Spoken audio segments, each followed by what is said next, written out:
Stop scrolling.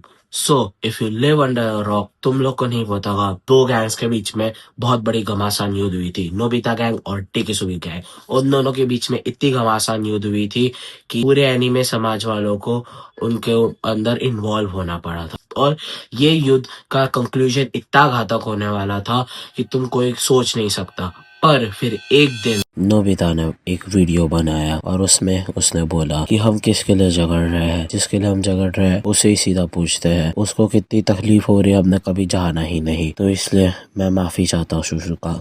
इसलिए मैं यहाँ पे ही लड़ाई रोक रहा हूँ और सुजुका के डिसीजन से मैं अग्री करूंगा। कुछ सालों के बाद डोरेमोन समाज वालों ने नोबिता और सुजुका की बहुत अच्छे से शादी करवाई। इस शादी में सारे समाज वाले आए थे सिवाय एक समाज के, डेकिसुगी समाज। डेकिसुगी अपने गैंग वालों के साथ बहुत ही घातक सा प्लानिंग बनाता है और डेकिसुगी बोलता है, उनने मुझसे मेरी प्यार छीन लिया, उनने मुझसे मेरी जिंदगी छीन ली, उनको लगता है कि वो जीत गए हैं, पर नहीं, वो गलत है और वो बस मेरी है और मेरे सिवाय और किसी की नहीं। हम सुजुका को वापस ला के रहेंगे।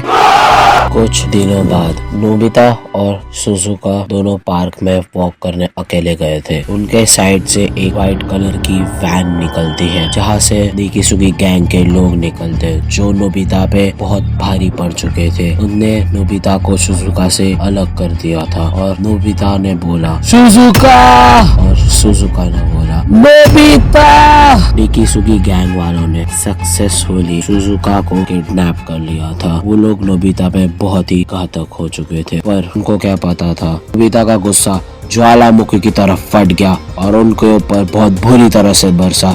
नोबिता ने उनको इतना बुरी तरह से मारा वो बच नहीं पाए और नोबिता अब तैयार है उस पापी को खत्म करने के लिए जिसने उसकी बीवी का अपहरण किया है। और ये टाइम नोबिता उसको कोई मर्सी नहीं देने वाला है। इस बार डेकिसुगी नहीं बच पाएगा।